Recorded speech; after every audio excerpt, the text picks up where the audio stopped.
Hello అండి. ఉడుత కథ. ఎప్పుడో త్రేతాయుగంలో 10 తలల రావణుడు సీతాదేవిని అపహరించాడంట. తన రాజ్యమైన లంకకు తీసుకువెళ్ళి అశోకవనంలో ఉంచాడంట. అప్పుడు సీతాదేవి కోసం రాముడు లంకపై వానర సైన్యంతో యుద్ధానికి దిగుతాడంట. కానీ లంకను చేరుకోవడం ఎలాగా?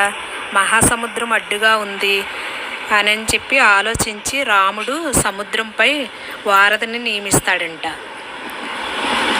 ఇది మొత్తము అక్కడే ఉన్న చెట్టుపై గమనిస్తున్న ఉడుత చూసి రాముడంటే చాలా ఇష్టం అంట. ఉడుతకి భక్తిభావనలతో ఉంటుందంట రాముడంటే.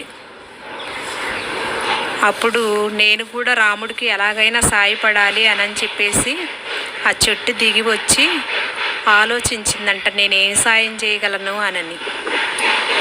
అప్పుడు వానర సైన్యం మొత్తం కూడా రాళ్ళు మోసుకొని వచ్చి కట్టడం అనేది సముద్రం మీద నిర్మిస్తుందంట.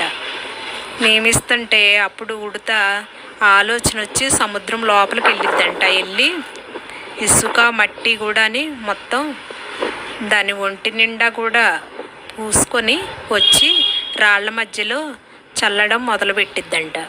అప్పుడు రాయికి మధ్యలో మట్టి అనేది పోస్తే గట్టిగా ఉంటుంది కదా, ఏదో ఒక సాయం చేద్దామని ఆ సాయం అనేది చేస్తుంటే అందరూ కూడా నువ్వు ఉంటే చిన్నదానిలాగా ఉన్నావు, మా కాళ్ళ కింద పడతావు, వెళ్ళిపో ఇక్కడి నుంచి,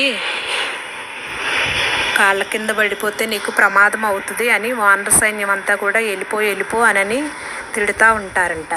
అప్పుడు ఏడుస్తూ ఆంజనేయ స్వామి కూడా నువ్వు ఇక్కడ ఉండటం చాలా ప్రమాదము, నువ్వు ఇక్కడి నుంచి వెళ్ళిపోవాలి చెప్పి అంటారంట స్వామివారు. తరువాత ఏడ్చుకుంటూ శ్రీరాముడి దగ్గరికి వెళ్ళి నన్ను ఇలాగ వెళ్ళిపోమంటున్నారు, నేను సాయం చేస్తుంటే నేను మట్టిని అదంతా తీసుకొచ్చి రాళ్ల మధ్యలో పోస్తున్నాను అని రాముడికి చెప్పుకుంటుందంట. చెప్పుకుంటే అప్పుడు రాములు వారు చేతిపైకి తీసుకొని రాముల వారి వేళ్లతోటి పైన 3 గీతల్లాగా పెడతారంట. పెడితే అప్పుడు ఆంజనేయ స్వామికి చెప్తాడంట, నువ్వు ఉడతకి క్షమాపణ చెప్పాలి, ఇది ఇక్కడే ఉండి పనిచేస్తుంది, ఉడత నాకు ఎంతో సాయం చేస్తుంది, ఉడతని ఏమనమాకండి అని చెప్పేసి చెప్తారంట రాముల వారు. ఉడత కథ.